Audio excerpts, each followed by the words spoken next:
carta do apóstolo Paulo aos Efésios.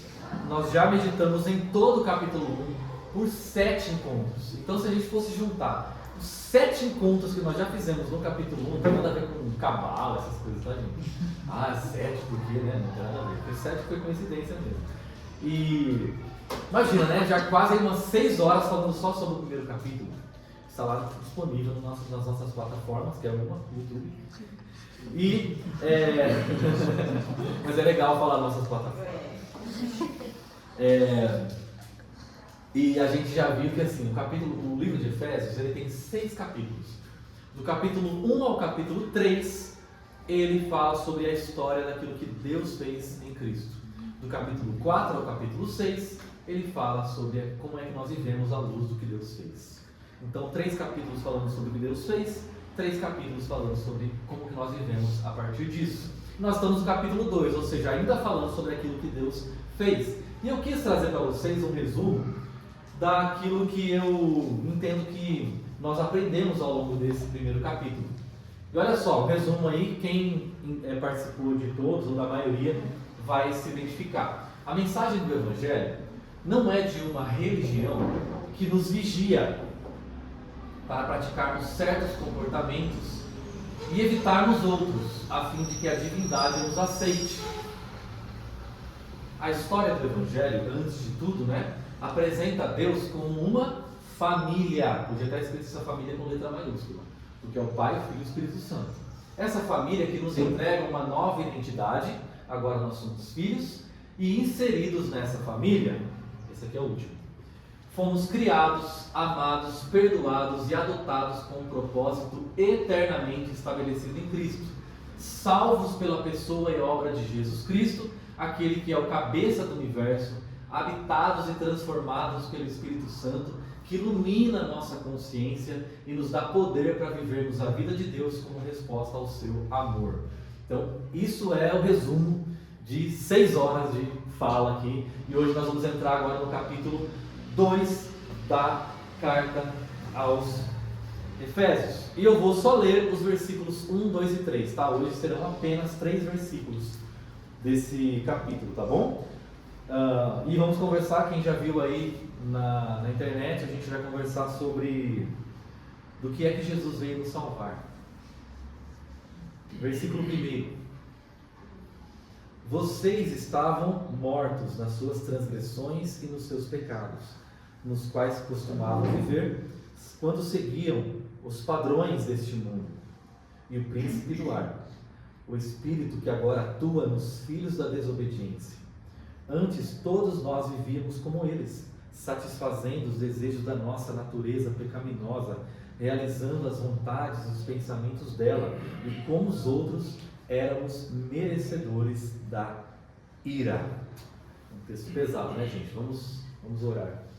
Deus amado, esse texto é o texto que nós vamos meditar hoje como família, como irmãos em Cristo, e a nossa oração é que tudo aquilo que nós aprendemos a partir desse texto seja muito, muito mais do que uma mera reflexão que venha falar à nossa mente, sejam verdades que transformem a nossa vida, e que a partir disso possamos ser orientados, guiados, iluminados, e que a nossa vivência possa ser redimensionada a partir de tudo aquilo que o Senhor falou, e nós possamos viver uma vida plena, uma vida alegre, uma vida satisfeita em Ti, e que as pessoas olhando para nós possam ver a vida do Senhor refletida em nós, e que o Senhor gere isso, Deus, nesse momento em que nós refletimos e aprendemos, que a palavra do Senhor possa produzir todo o efeito que o Senhor quis, e o Teu Espírito Santo transforme-nos a partir da Tua vontade, do Teu querer, Pai.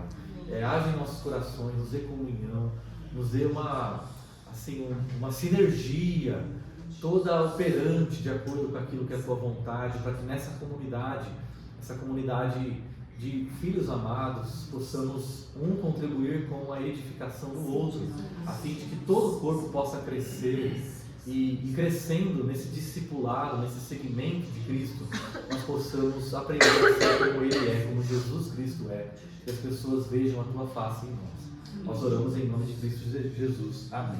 Muito bem. Vocês estavam mortos. Eu me lembro, em 2010, se popularizou na TV uma série que ficou conhecida, né? O nome dela é The Walking Dead, que popularizou o fenômeno dos zumbis, né? Já era, todo mundo já conhecia zumbi, eu lembro que eu era criança e assistia filme de zumbi, mas o Walking Dead parece que deu uma popularizada maior ainda nessa ideia do zumbi, né? E o que é o zumbi? Bom, todo mundo já sabe que os zumbis são pessoas que já morreram e assim, tudo nelas continua morto, continua apodrecido, continua apodrecendo, continua em estado de decomposição, mas por alguma razão, mesmo o coração não batendo, mesmo o corpo já estando em decomposição, mesmo a consciência não estando funcionando, nesse mundo fictício, essas pessoas retornam para devorar os vivos. E o que tem de mais chamativo nessa série? É que você vai assistir a série por causa dos zumbis. Mas você começa a perceber que o maior problema da série não são os zumbis, não são os mortos. Qual é o maior problema da série? Os vivos. Num cenário pós-apocalíptico, de gente, não salve-se quem puder, aqueles que estão vivos começam a ser um inimigo pior do que aqueles que estão mortos. E o que é muito doido nisso tudo é que esses vivos, eles geram, essa série gera na gente uma reflexão. Quem é? Presta atenção, gente. Talvez você nunca tenha pensado nisso quando você assistiu The Walking Dead, ou uma série, um filme de zumbi. Quem realmente está morto? Será que são os zumbis que por um instinto, sabe-se lá Deus, por que resolveram começar a comer todo mundo? Ou será que são os vivos que com a sua consciência, vivos, estão querendo devorar uns aos outros, estão querendo se dar melhor, estão querendo tirar vantagens? Será que são os zumbis que têm o seu corpo morto? Ou será que são as pessoas que estão com o seu espírito morto? Esse texto fala para a gente de pessoas cujo espírito foi desligado de Deus. Elas continuam andando, continuam trabalhando, continuam se locomovendo, continuam produzindo, continuam realizando, continuam operando. Assim, elas continuam ouvindo música, elas continuam compondo, elas continuam cantando, elas continuam fazendo tudo o que uma vida poderia produzir, mas por alguma razão o espírito delas está desconectado de Deus, e desconectado de si, e desconectado do outro. E essas pessoas estão alienadas à vida, e alienadas do propósito pelo qual a vida foi criada. Deus criou a vida com um propósito, mas por alguma razão essas pessoas se desconectaram, e a Bíblia está dizendo que todos nós nos desconectamos do propósito pelo qual Deus criou a vida, e nós passamos a existir meramente para sobreviver, para tentar extrair alguma vantagem, algum prazer, para tentar tirar algum benefício, alguma coisa boa dessa vida. A gente existe para perpetuar a nossa espécie e para receber, obedecer a algum comando que o nosso cérebro ou o outro diz para a gente viver. E na Bíblia tem uma imagem extremamente poderosa, um retrato poderosíssimo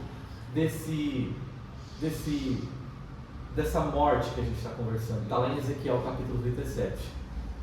Todo mundo aqui que tem um pouquinho de vivência de igreja já deve ter se deparado com esse cenário. O profeta é levado em uma visão a um vale que seria um cemitério. É um cemitério a céu aberto, ele está elevado às sepulturas, e quando ele chega lá, esse cemitério está aberto.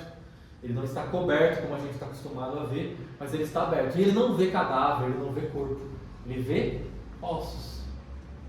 E esses ossos, diferente do que a gente poderia imaginar, esses ossos já estão secos.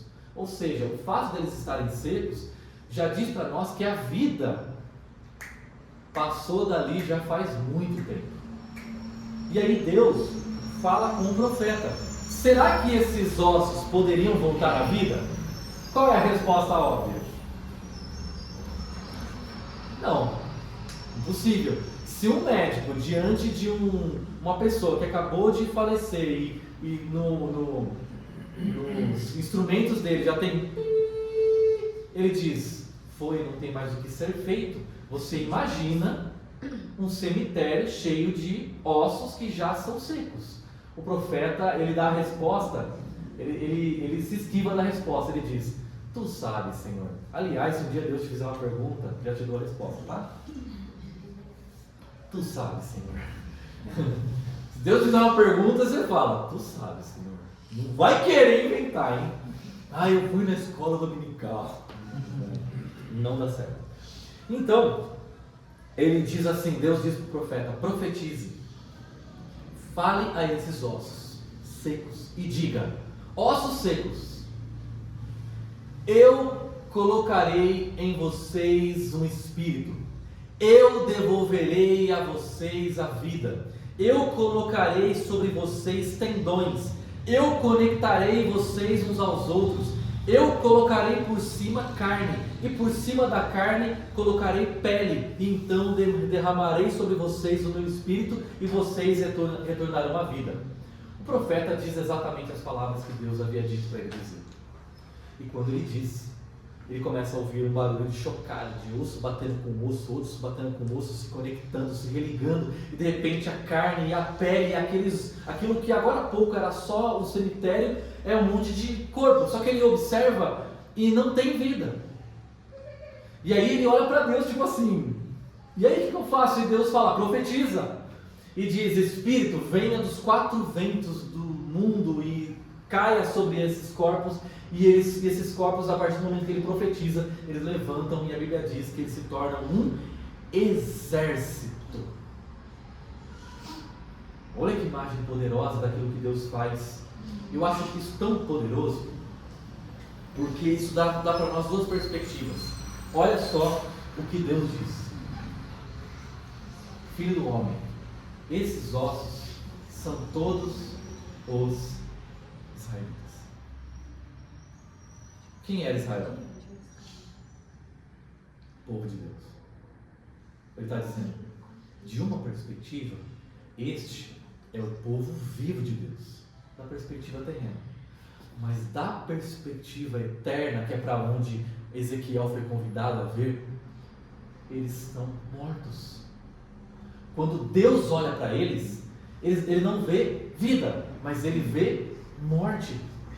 Você já parou para pensar na possibilidade de você acordar uma manhã e falar: Deus, nossa, como eu estou vivo, eu me sinto tão vivo, mas Deus do alto dizer: não é isso que eu vejo?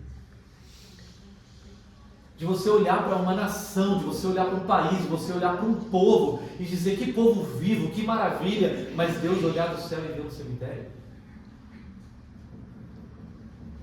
E o que será que Deus vê quando olha para o nosso mundo? O que será que Deus vê quando olha para o nosso país? O que será que Deus vê quando olha para Araraquara? O que será que Deus vê quando olha para a nossa vida? E Deus diz para nós: profetize. A gente pode olhar para a nossa volta e dizer assim: Deus, eu não sei, não tem jeito. Não tem o que ser feito.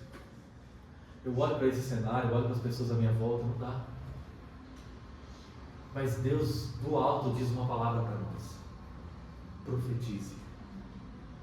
Não como quem lança adivinhações sobre o futuro, especulações ou evidências sobre o que vai acontecer. Não é profecia isso. Profecia é você estar sensível àquilo que Deus está falando e comunicar essa palavra de Deus ao mundo.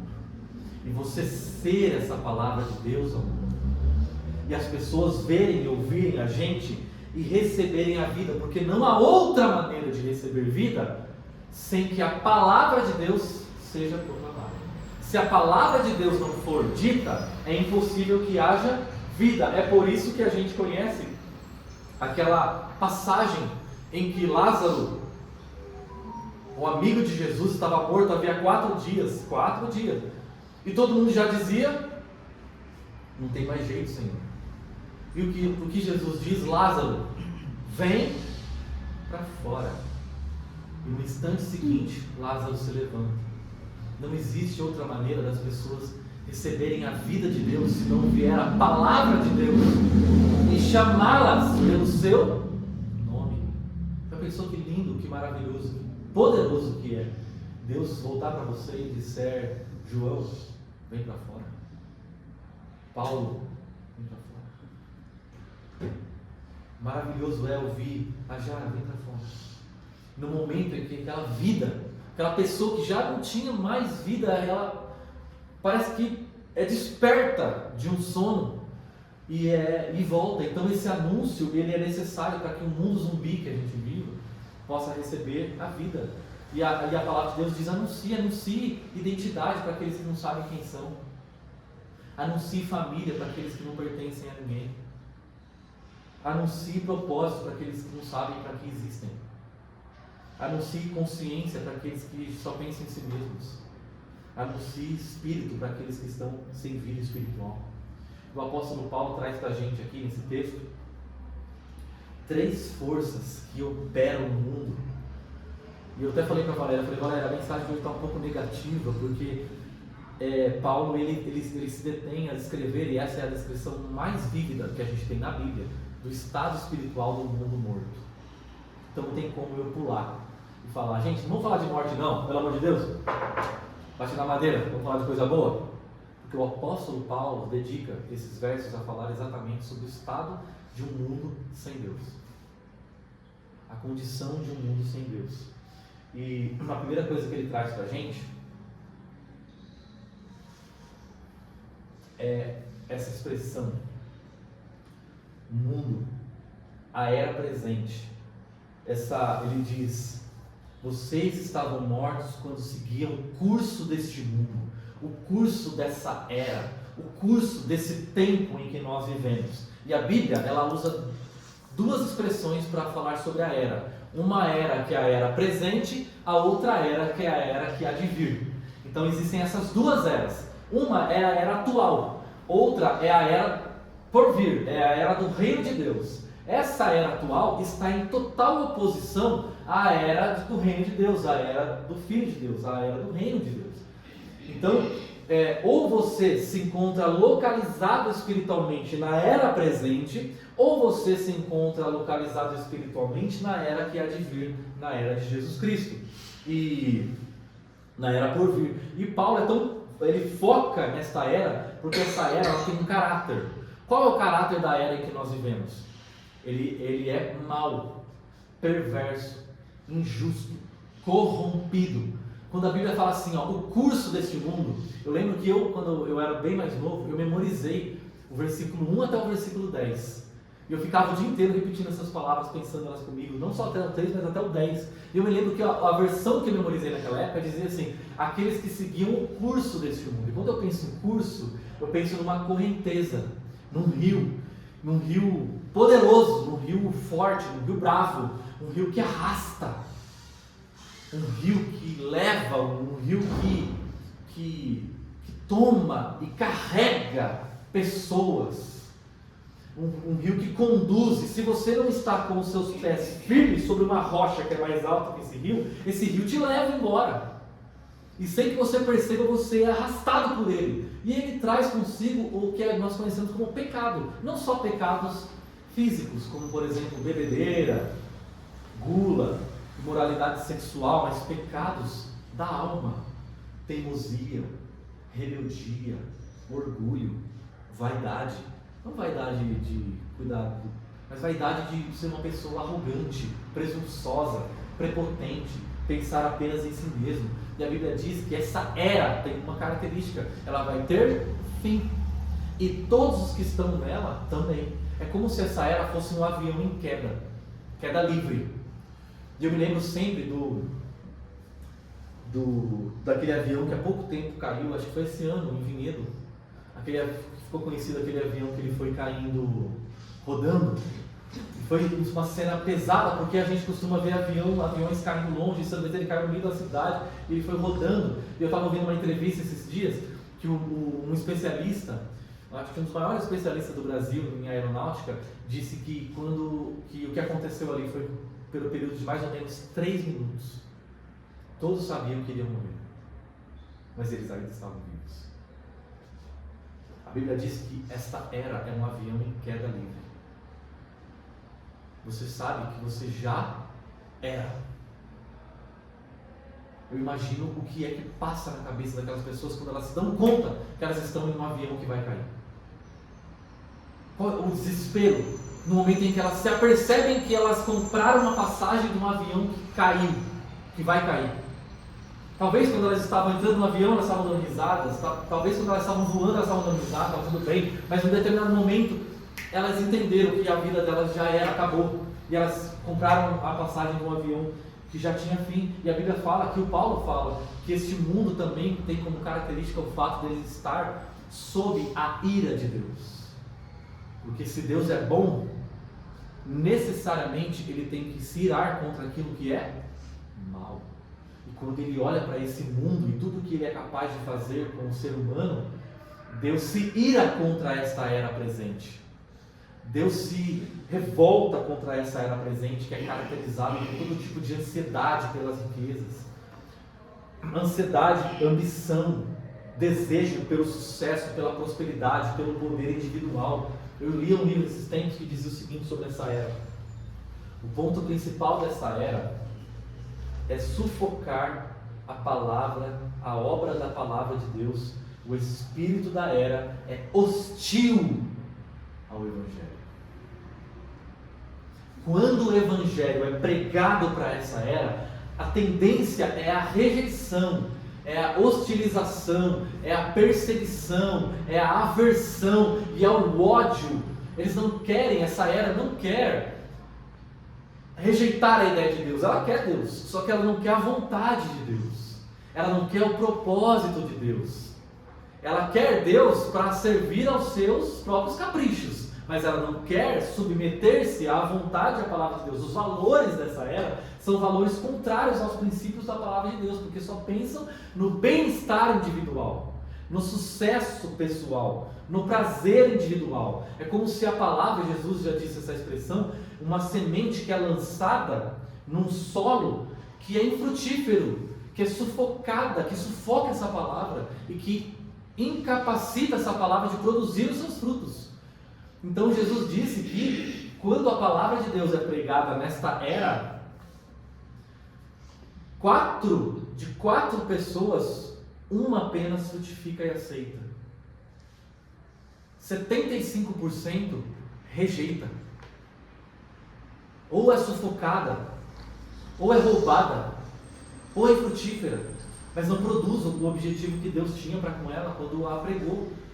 Então, quando a gente anuncia a palavra, o que a gente tem que esperar naturalmente do mundo, não é que o mundo diga amém, glória a Deus, eu aceito, mas o natural do mundo é o quê? A rejeição e a hostilização à palavra de Deus. E existe um contraste que eu havia dito agora há pouco entre a era que há de vir e essa, porque Jesus, a gente leu isso no capítulo 1. Lá no capítulo 1 que nós acabamos de estudar, a Bíblia diz assim, que Jesus foi posto como cabeça sobre toda a autoridade e poder, não só nessa era, mas na era que há de vir. Ou seja, esta era aqui, embora seja contrária a Deus, ela não está em rivalização, em pé de igualdade com Deus. Jesus é Senhor sobre essa era. Jesus tem poder sobre essa era. Jesus é Rei sobre essa era. E Ele permite que ela continue existindo, mas ela vai ter um fim.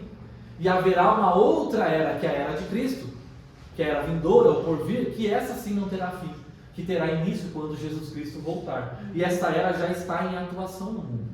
Essa era por vir, olha só que loucura, essa era que há de vir, o reino de Deus que há de vir, já se antecipou na história e está em ação no mundo, resgatando pessoas.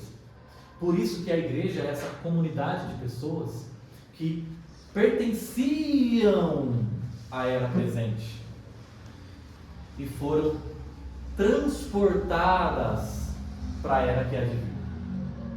E foram conduzidas, transferidas para o reino de Deus. O reino de Deus é onde a vontade boa, perfeita e agradável de Deus é vivida, é recebida. Então o que é ser igreja? O que é ser igreja nos termos bíblicos? Presta atenção, não é frequentar um evento religioso. O que é ser igreja em termos bíblicos é você que estava em rebelião à vontade de Deus, agora se rendeu ao governo de Deus e agora faz parte de uma família de pessoas, de uma comunidade de filhos que antes filhos da ira, agora são filhos do seu amor, que antes em rebelião contra Deus, seguindo o curso deste mundo, agora se rendeu à vontade e olha para Deus e diz: Senhor, a tua vontade é boa, faz a tua vontade sobre a minha vida. Eu desisti de brigar com o Senhor, de dizer para o Senhor o que eu acho que é bom e o que eu quero fazer. Agora eu me rendi totalmente ao Senhor. Então, ser igreja é essa comunidade dos rendidos, que antes estavam em rebelião, mas agora se renderam ao amor de Deus. Há uma segunda força em atuação que Paulo fala que mantém as pessoas mortas. E que força é essa? A carne. Não é a carne do bife, não, tá, Will? O Will já está pensando no churrasco. Não chega, não. Eu pelo menos uns 2 semanas. Que inclusive estava muito bom, diga-se de passagem. Não é essa carne aí, não. O pessoal pode, né, interpretar errado e falar: nossa, carne, eu rejeito o churrasco. Tonto, né? A carne é outra. Qual é a carne que a Bíblia fala? Olha só. Antes todos vivíamos como eles, satisfazendo os desejos da nossa natureza pecaminosa, realizando as vontades e os pensamentos dela, e como os outros éramos merecedores da ira. Ou seja, quando ele fala de natureza, ele está falando assim, ó, não é que o pecado é uma coisa errada que você fez, é que o pecado é uma pessoa que você se tornou. Você não é pecador porque você peca, você peca porque você é pecador. Entendeu? É uma natureza, é uma essência, é algo que está em nosso interior, não é apenas um comportamento, é uma natureza. A gente tem a tendência natural a querer aquilo que Deus não quer e a não querer aquilo que Deus quer. Mas nem sempre foi assim, porque quando o ser humano foi originalmente criado, ele foi criado bom. Porque ele foi criado à imagem de Deus.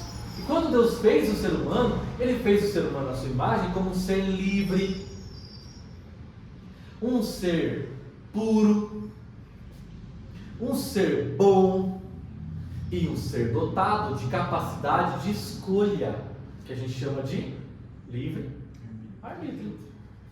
A partir do momento que você cria um ser que tem um livre-arbítrio, ele tem em si mesmo poder para decidir, inclusive rejeitar aquilo que ele é. Então, quando o ser humano peca no jardim e se rebela contra Deus, não foi o outro, escorreguei, mas já estou em pé de novo. Sabe aquela escorregada que você dá de vez em quando? Quase cair? Não. Ali, a identidade dele foi transtornada. A essência dele foi... Agora o coração dele se tornou pervertido e corrompido. Agora aquele ser não só cometeu um ato mal, agora aquele ser se tornou mal, se tornou corrompido. E ele que foi feito para ser uma imagem, um espelho de Deus, agora foi estilhaçado. Você já tentou, vou falar com as mulheres agora, se maquiar ou fazer alguma coisa no espelho quebrado? Não, né? Ou embaçado, que você fica tentando achar um ponto em que você consegue se achar assim. É mais ou menos o que o ser humano se tornou. Deus fez o ser humano para ser uma imagem dele. E antes desse momento de Gênesis 3, da queda do ser humano, quando Deus olhava para o ser humano, ele se via. Porque ele dizia: quando eu olho para você é bom, porque eu vejo quem eu sou. E você é bom. Mas no momento em que o ser humano pecou, aquele espelho se estilhaçou. Por mais que Deus olhe, ele vê fragmentos dele, mas ele não vê mais de maneira perfeita. O ser humano agora se corrompeu, o ser humano agora se destruiu. É mais ou menos o seguinte, eu gosto muito de usar essa analogia para explicar esse ponto. Você imagina que você nunca viu uma Ferrari na sua vida, e eu digo assim para você: olha, eu quero te dar a oportunidade de ver com seus próprios olhos na sua frente uma Ferrari, tá? E aí então nós vamos lá conhecer a Ferrari. Então, não, eu quero ver, todo mundo fala dessa tal de Ferrari aí. Eu quero conhecer a Ferrari, eu quero ver como é que é, eu quero dar uma volta nela, porque falaram que Ferrari é um negócio maravilhoso, chique, luxuoso, eu quero conhecer a Ferrari. E aí fala: não, claro, vamos lá. E aí quando você chega, tá coberta, sabe? Aquela coberta assim, bonitinha e tal, fala: não, agora eu vou te mostrar. E aí quando descobre, você vê isso aqui. É bonita? É até difícil de responder, né? Porque parece... Porque é, mas não é. bonita, mas ao mesmo tempo não. É uma coisa, você fala, gente, parece que tem um propósito, um design. Alguém fez isso pensando em uma coisa muito boa, mas parece que não se tornou uma coisa muito boa. Pode até ser que se fizer uma força anda meio capengando, mas parece que se você fala, essa Ferrari que foi talvez criada com o propósito de chegar rápido a um lugar distante, desse jeito ela não consegue atingir o seu propósito, porque aquilo que ela se tornou agora inviabiliza ela mesma de ser aquilo que ela foi feita para ser. Quando a Bíblia fala que houve uma queda, o ser humano se rompeu com Deus, ela está dizendo que houve uma colisão. E essa colisão impede o ser humano de chegar ao destino que Deus a criou para chegar. E aí ela continua sendo uma Ferrari. É uma Ferrari ou não? Ela não se tornou um Fusca. Ela é uma Ferrari. Só que embora seja uma Ferrari, é uma Ferrari colidida, acabada, danificada. O ser humano então se tornou um ser danificado. Agora nós estamos distanciados. Então, quando a gente pensa assim, mundo e carne, a gente está falando de duas realidades que andam de mãos dadas e agem, são forças poderosas que se combinam, que se conversam. Então, aquilo que está no mundo e aquilo que está no seu coração conversa. E aquilo que o mundo diz, isso é bom, você olha para dentro de você e fala, é mesmo? Aquilo que o mundo oferece e diz, olha só, busca o seu prazer, você olha para dentro de você e fala, é verdade. Porque você não só pensa em si mesmo, você fala, nossa, é verdade, eu assisti um filme que assim, nossa, ele falou, pensa em mim mesmo, e eu estou dizendo, é verdade. Eu estava pensando justamente nisso, e o filme diz isso, então, o filme está dizendo aquilo que eu quero. Eu li um post no Instagram que dizia, pare de pensar nos outros, pense mais em você. Pense no seu próprio prazer, no seu próprio umbigo. Nossa, você já se deu tanto mal ao pensar nos outros, por que você não pensa um pouco mais em você mesmo e deixa os outros se virarem a vida deles? Segue a sua. Pensa no seu umbigo, pensa nos seus propósitos, nos seus objetivos, como você pode tirar vantagem, porque isso é o que vale a pena. Então, a carne está gritando, eu quero, e o mundo fala, eu te ofereço. A carne grita, eu quero, eu desejo, eu busco, o mundo fala, é lógico, eu te dou. Então, olha só como são forças poderosas que Paulo está falando. Ele está falando de duas realidades, uma interior em você e uma exterior a você, que combinam entre si, te dar aquilo que você quer. Essa era ensina que aquilo que eu quero é bom. E o ser humano se torna esse carro aí, caindo aos pedaços, danificado, que a gente viu. Só que eu disse que são três forças, né? Você acha que está ruim? Fica pior, né? Porque a terceira força é isso que Paulo denomina príncipe do ar. Algumas igrejas dão ênfase só nisso. E algumas igrejas afirmam que isso é a causa dos seus males, daquilo que dificulta você de atingir os seus objetivos. Deixa eu te dizer uma coisa. Se tem alguém que está querendo ajudar você a chegar nos seus objetivos, se tem alguém que além de você, pense em você, pense em você. A carne e o mundo não curam o ser humano. Mas chega alguém e diz, eu vou te dar redenção, eu vou te reafirmar. Ninguém está pensando em você, né? Quem que vai pensar em você? Você pensa em você. E aí, mantém você preso nesse ciclo vicioso. Olha só o que Paulo diz.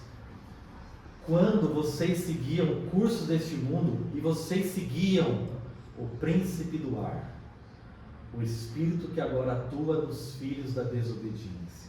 Olha que expressões poderosas. Existe esse mundo, essa era, que é uma lógica cultural, um jeito do mundo pensar. Existe a carne, que é uma essência interna.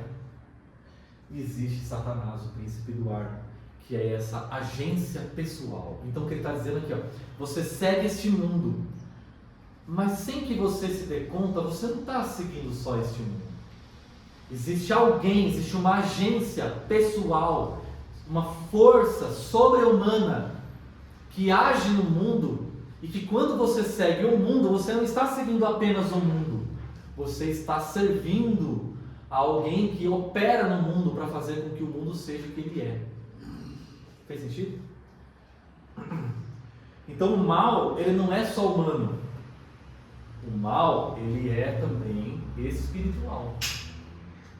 Algumas igrejas enfatizam demais o inferno. Outras igrejas simplesmente esquecem, ignoram. Mas a Bíblia mantém todas essas forças atuantes no mundo em uma sinergia também. E é interessante pensar que são três, porque no primeiro capítulo a gente falou do Pai, do Filho e do Espírito Santo que agem coordenadamente para operar a salvação do ser humano. Mas existe alguém que imita essa ação de Deus na salvação para manter as pessoas cativas a si mesmo. E a Bíblia chama de príncipe. Por que será que a expressão que Paulo usa é príncipe?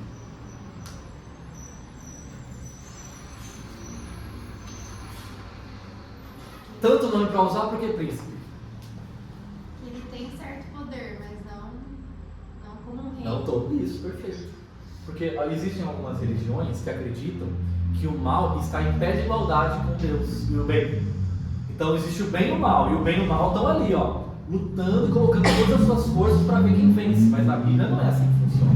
Na Bíblia, Jesus é o Senhor, Jesus é o Rei, ele foi colocado à direita de Deus como o Senhor de toda a realidade. E o mal, essa ação pessoal, está sujeito, por isso é chamado de príncipe, porque não tem condições em si mesmo de ter o poder que ele tem. Todo o poder que ele tem é um poder emprestado, é um poder concedido. Então ele atua, e é muito poderosa essa expressão, porque diz assim, que por trás de toda intenção ou tendência humana em pecar, existe um mundo a influenciar, e existe uma ação, uma influência, uma agência em conduzir a isso. Ele atua. É muito forte essa expressão atua, porque ela virou uma caricatura no nosso mundo, né? Quando fala assim de Satanás e tudo mais, o pessoal já fala do quê? Possessão, né? Na internet você vê bastante caricatura mesmo, zombaria, o pessoal falando, olha lá, o que ele faz, não sei o quê. Parece que só pega o pobre da periferia para conduzir a se drogar, não é verdade? E o rico, o corrupto, que está se beneficiando, e ele? Então é aí que está. A maior ação, ele não fala nada de possessão aqui. A maior ação do inferno não é para possuir uma pessoa e fazer a cabeça dela virar 360. A maior ação do inferno é de conduzir a uma manipulação sutil. Olha como a serpente aparece lá no jardim. Inclusive em forma de uma serpente.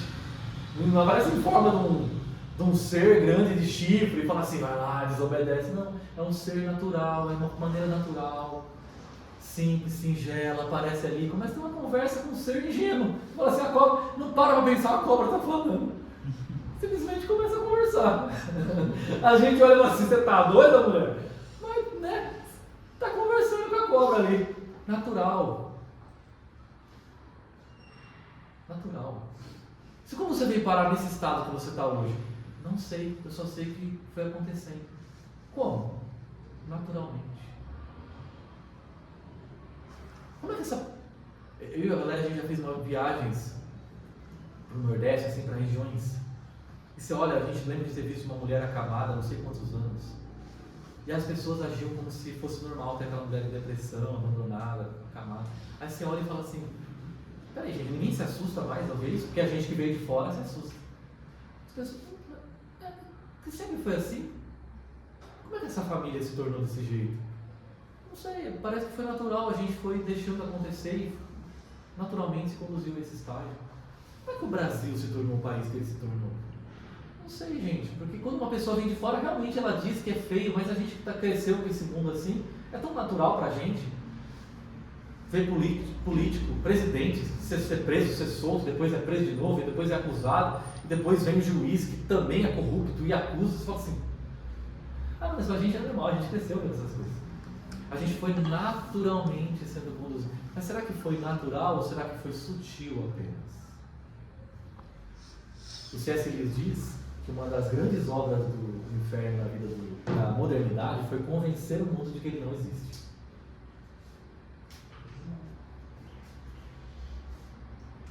Convencer o mundo de que ele não existe. Isso aí é uma cartada de sucesso. De sucesso. Você é intelectual se você disser, para de bobagem. Não é? Se você chega numa roda de amigos e fala assim, para com isso, você não existe. Você fala, nossa, esse cara deve ser inteligente, ele deve ler muito. Pessoa que lê muito, assiste palestras, TED Talks.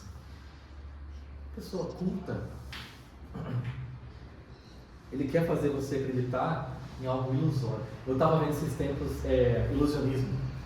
Eu gosto muito de ilusionismo. E você sabe uma das... ilusionismo é aquilo, né? Acontece um negócio na sua frente, você fala assim, gente, como que isso aconteceu? Mas aconteceu. Aí você fala assim, gente, essa pessoa tem pacto com o demo. Como que essa pessoa conseguiu fazer esse negócio? Não é possível. Mas qual que é o truque que está por trás de todo ilusionista? Desdistração. Desvio de foco. Ele faz assim, ó, gente, dá uma olhada, aqui está sendo feita, a mágica está aqui. Mas quando ele fala assim, olha aqui, gente, olha aqui minha mão, todo mundo vai olhar para a mão e não vai prestar atenção naquilo que está acontecendo. Eu estava vendo um ilusionista que ele chamava o cara no palco, ele começava a fazer a mágica, e ele vai estalando o dedo, vai falando com o cara não sei o que, pega a mão do cara, e quando ele passa a mão no pulso do cara, ele pega o relógio. Mas você imagina, a gente se mata para colocar e tirar o relógio, mas ele faz aquilo numa naturalidade. Enquanto ele está fazendo aquilo, ele está conversando, chamando a atenção para outras coisas, e ele puxa. Então, pensa assim, que uma das maiores coisas que o inferno faz com a geração atual é distrair. Distrair. Uma das maiores dificuldades da gente qual que é? Concentrar. Se concentrar. Porque a gente está o tempo todo distraído com aquilo que não é importante. Verdade. Não é verdade? A gente fala assim, gente, peraí, meu dia já acabou. O que eu fiz hoje mesmo? Você estava distraído. Imagina você chegar no final da sua vida e você pensar, o que eu fiz com a minha vida? Porque parece que aquilo que é importante eu não investi. E aquilo que era menos importante eu gastei a maior parte do meu tempo. O diabo teve sucesso. Ele conseguiu te distrair. Ele conseguiu fazer sugestões. Porque a distração ela é a base do truque, do ilusionismo, é a sugestão. Eu lanço uma sugestão e por alguma razão o seu cérebro fala, essa sugestão é boa. Você assiste um filme e você fala, não foi dada uma ordem, foi dada só e se? Você falou, verdade, e se? Aí daqui a pouco você vê um Reels, você vê uma story, você vê um filme, você vê uma conversa, e aquele se deixa de ser um e se e começa a se tornar um é. E aquilo passa a ser uma verdade para você. E como eu estava dizendo, a ação do inferno na vida das pessoas não é contra, mas é justamente a favor daquilo que elas desejam. As pessoas falam assim, nossa, eu estava no semáforo, eu estava conduzindo, eu estava com pressa, eu estava atrasado, eu estava chegando no trabalho, mas o diabo fechou o semáforo. Não fecha o semáforo. Ele abre. Ele abre. Quem fecha é Deus. Sim, calma. Easy. Paciência. Calma. Quem está atrasado? Onde você estava? Vamos pensar na sua vida? Vamos usar esses 30 segundos que a Araraquara te deu no semáforo para você ficar contando? Pensar um pouco na sua vida? Quem que fecha o semáforo? Deus fecha o semáforo. Vamos atenção, gente? Quem fecha os semáforos na nossa vida é Deus. Eu tinha um projeto, eu tinha um plano, eu queria chegar, eu já estava tudo certo, deu errado. Quem fechou o semáforo? Deus. Para. Onde você queria chegar? Por que você quer chegar? E se a gente parar um pouco e refletir? Tem pessoas que eu conheço, vêm conversar comigo, com certeza você conhece também, E tem uma especial que estava falando comigo essa semana, está acontecendo um monte de coisa errada na vida dela. Ela sabe que eu sou pastor. Então o que ela fez? Você poderia orar por mim? Aí eu acabei de orar e ela disse assim: qual igreja você é? Interessante, né? Talvez ela nunca teria parado para pedir uma oração se as coisas não estivessem dando errado. Talvez se ela tivesse atingido os objetivos dela, estivesse sendo bem sucedida, ela iria olhar para mim e falar assim: pastor, é ou não é? Pastor. Mas está lá ela, rica, bem sucedida, dando tudo errado, pedindo oração. Que coisa, né?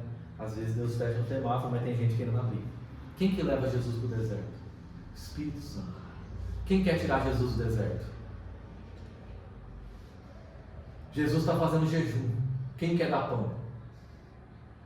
Jesus está sozinho. Quem quer dar sucesso e popularidade? Percebe? Às vezes muitos objetivos que a gente tem, quem está querendo atendê-los, não é Deus. Ele tem uma ação escravizante. Eu sempre me lembro do Egito. Que tinha alguém com quem Moisés sempre iria falar quando ele queria libertar o povo do Egito. Com quem ele tinha que falar? Deus mandou Moisés para quem? Faraó. Vai lá para Faraó e fala: liberta meu povo. Ele se dirigia até Faraó e Faraó endurecia o coração. E ainda impunha trabalhos mais pesados ainda sobre o povo. Fala: vocês querem liberdade? É que vocês estão pensando muito. Se vocês trabalhassem mais, não pensariam tanto. Mais trabalho. O povo tal, e Moisés caiu. Você foi falar com o Faraó, piorou mais ainda a nossa situação. Porque antes das coisas melhorarem, elas têm que piorar um pouquinho. Isso é regra, tá, gente? É verdade. Antes de tudo, antes de Deus fazer uma coisa grandiosa, tem que piorar. Valéria está de prova. Aconteceu uma coisa ruim, pode perguntar para a Valéria, várias vezes. Ela falava assim: nossa, Everton, tá difícil, né? O que eu falava? Vai piorar. Vai piorar. Tá ruim, né? Vai piorar. Parece meio profeta do caos, né? Mas os discípulos estavam falando de Jesus: Jesus, o pessoal está querendo tua cabeça. Fala assim: ixi, vai ter a cabeça, vai ter o braço, vai ter a perna, vai ter tudo. Vai piorar. E aí, olha só, os chefes de trabalho forçado que eles fazem. Sujeitaram a cruel escravidão. Tornaram-lhes a vida amarga. Em tudo os egípcios sujeitavam os israelitas a cruel opressão. Olha só, 2 vezes essa expressão aparece: cruel. Cruel. Tornaram a vida amarga. A coisa foi ficando cada vez pior. Eles foram sendo escravizados. Eles agora, o que o inferno quer fazer na vida de um ser humano? Torná-lo escravo dos seus prazeres, escravos do seu ego, subservientes do dinheiro, subservientes do poder, sujeitos ao prazer. E quanto menos imaginam, se tornam marionetes. Sabe a imagem da marionete? Faz tempo que a gente não vê, né, show de marionete. Quando eu era criança eu via muito. Aquele cara que fica com os dedos assim, ligados em linhas, e ele vai fazendo assim, ó. Aquela linha não foi conectada toda de uma vez, ele foi conectando linha por linha. E quando a pessoa menos imaginou, ela estava toda conectada, fazendo algo que ela nem imaginava que ela estaria fazendo, e mal sabe ela que ela está servindo ao outro. Apocalipse tem uma visão muito forte disso. Porque Apocalipse diz, olha, presta atenção nisso que eu estou falando, gente. Apocalipse diz que aquilo que faz os olhos dos seres humanos brilharem, por detrás tem um monstro.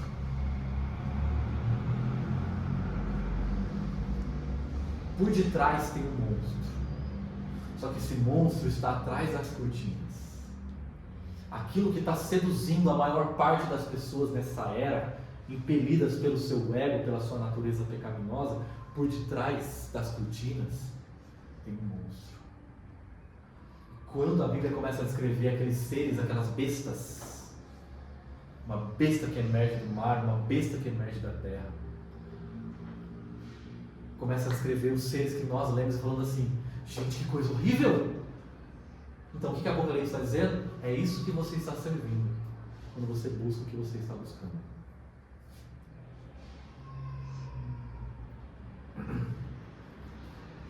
E aí, olha só esse texto, eu acho ele muito forte, um outro texto de Paulo. Contudo, se o nosso evangelho está encoberto, é para os que estão perecendo que está encoberto.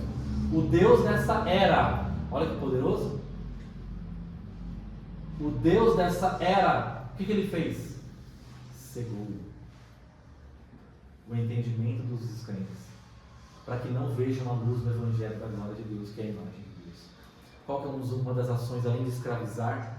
Cegar. Sabe o que é cegar? Sabe o que é cegar? É você não saber que é escravo. Alienar. Você está servindo a ele sem saber que serve.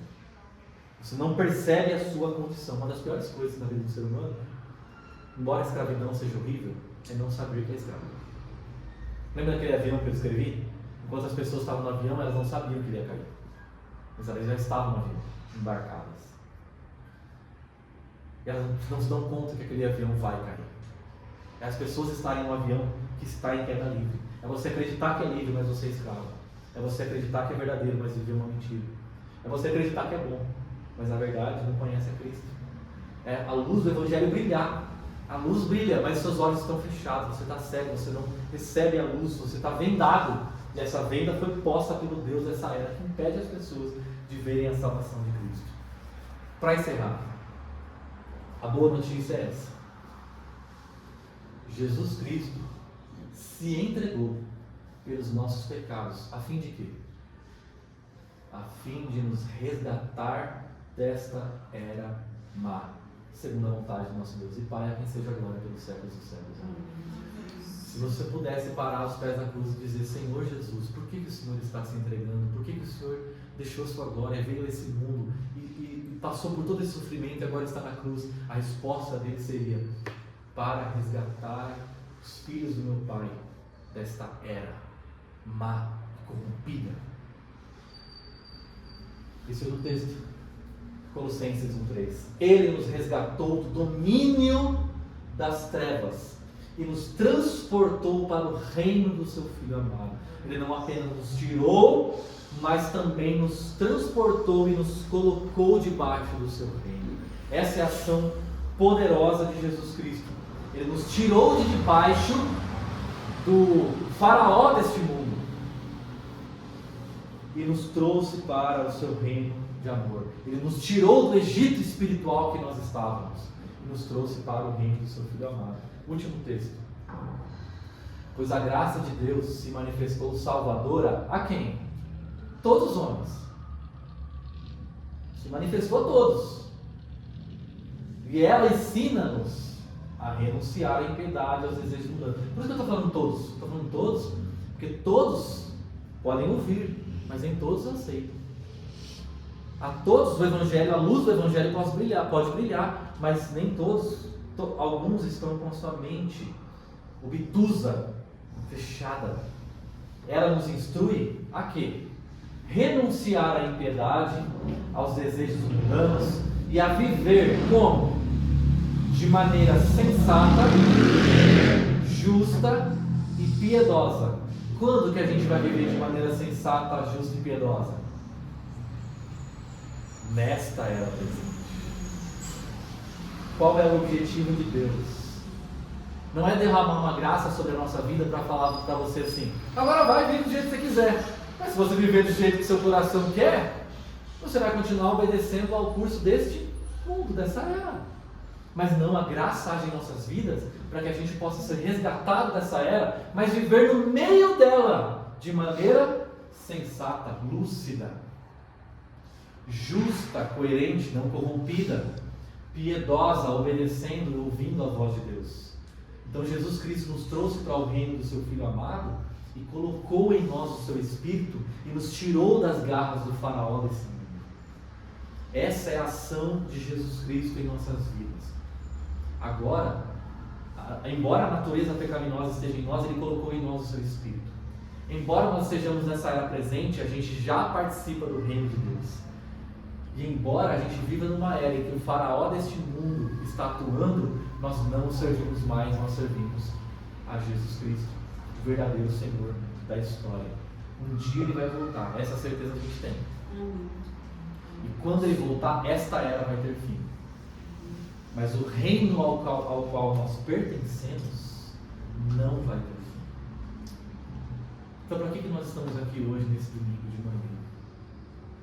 Nós estamos aqui hoje para lembrar o reino que nós pertencemos, o reino, o império que nós pertencíamos, mas não pertencemos mais, porque agora nós participamos do reino de Deus e nós não fomos tirados desse mundo, não, nós somos enviados a este mundo, a essa era perversa, para revelar, manifestar o amor, a graça, a bondade do nosso Deus. E ao anunciar, nós sejamos instrumentos de Deus na vida de outras pessoas, dizendo: Lázaro, vem para fora. A gente pode dizer: ossos secos, voltem à vida, recebam o Espírito. Que coisa mais maravilhosa é a gente poder ver pessoas sendo libertas das garras do inferno e trazidas para os braços do nosso Pai amado. Esse é o objetivo da nossa vida aqui. Eu queria que a gente orasse agora e a nossa oração fosse essa. Talvez você seja uma pessoa que olha e fala: será que eu estou nesse lugar? Nós estamos aqui para dizer: saia. E se você diz: Senhor, eu não estou mais nesse lugar, então a gente está aqui para dizer: então vá e tire outros irmãos e irmãs deste lugar, para que possam viver debaixo do reino do nosso Deus. Diga. E quando a gente